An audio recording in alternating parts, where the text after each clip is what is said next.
Papua, wilayah di ujung timur Indonesia ini kerap memantik silang pendapat sejak dulu hingga sekarang.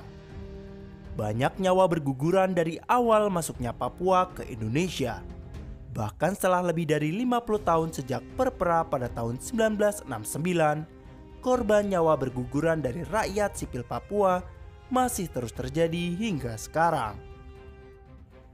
Bung Hatta adalah tokoh yang tegas menolak dimasukkannya Papua menjadi wilayah kedaulatan Indonesia. Bung Hatta menolak Papua sebagai bagian Indonesia. Selain berbeda etnis, ia mengkhawatirkan Indonesia akan dicap negara imperialis. Bagaimana kisahnya? Mari kita simak videonya. Sebelum melanjutkan videonya, jangan lupa untuk klik tombol subscribe dan nyalakan loncengnya terlebih dahulu, agar channel ini bisa selalu upload video untuk hiburan dan menambah pengetahuan kamu.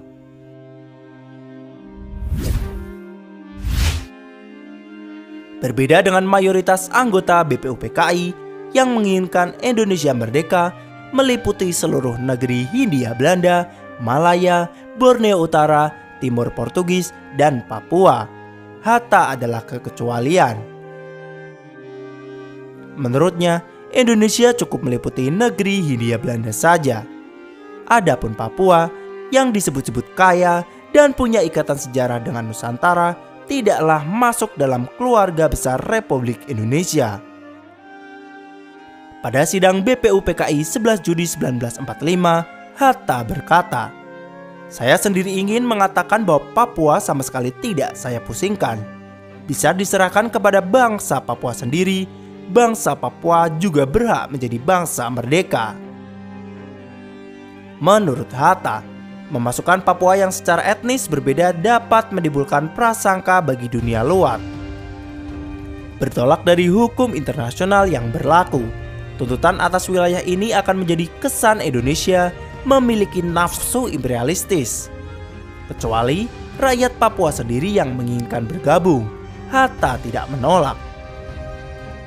Hatta juga menentang pandangan Yamin yang bersikukuh mengatakan Papua bagian dari Indonesia sejak zaman Kerajaan Nusantara.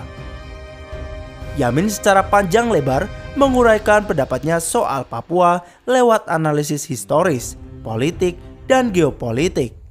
Bagi Hatta, semua itu omong kosong. Kalau sudah ada bukti bertumpuk-tumpuk yang mengatakan bahwa bangsa Papua sebangsa dengan kita, dan bukti-bukti itu nyata betul, barulah saya mau menerimanya.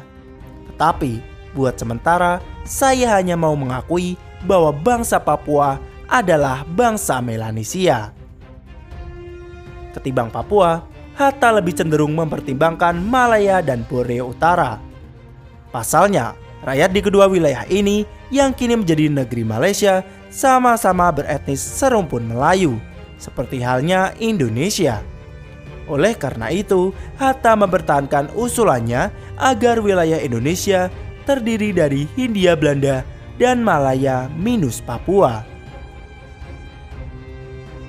Akhir kata dalam sidang, Hatta mengimbau rekan-rekannya di BPUPKI agar sikap realistis dalam membangun bangsa dan negara. Ini menurut Hatta penting sebagai teladan bagi generasi muda, menghilangkan nafsu ekspansi keluar dan mengubahnya untuk mempertahankan kedaulatan.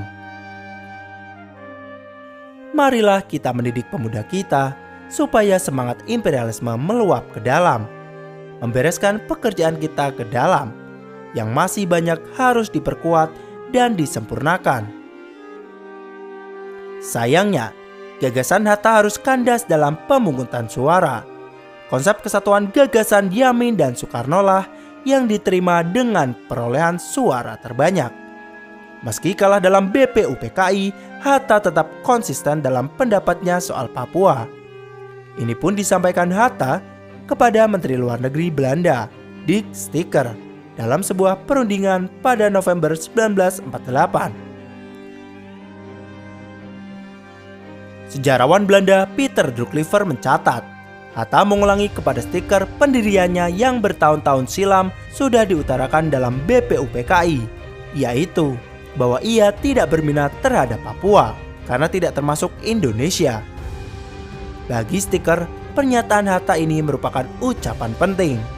Sikap Hatta tidak berubah ketika memimpin delegasi Indonesia dalam konferensi Meja Bundar pada Oktober 1949 di Den Haag, Belanda. Hatta tampak enggan beradu klaim menghadapi Menteri Hendrikus van Maarschaven yang begitu menginginkan Papua. Hatta bersedia menangguhkan status kepemilikan wilayah itu dan membicarakan lagi setahun kemudian. Hatta kembali pulang ke Indonesia membawa oleh-oleh pengakuan kedaulatan. Namun, Papua masih jauh dari genggaman republik sebagaimana yang dipesankan oleh Soekarno. Hatta tahu mengapa Belanda ngotot mempertahankan kekuasaannya di Papua. Alih-alih meneruskan tuntutan, Hatta lebih memilih untuk menyelesaikan perundingan lewat kompromi. Misi pengakuan kedaulatan menjadi yang terpenting, sedangkan masalah Irian Barat dapat diselesaikan di kemudian hari. Bagi Hatta, revolusi telah selesai dengan memperoleh kedaulatan politik meski tanpa Papua. Seiring dengan itu, tibalah saatnya membangun negara.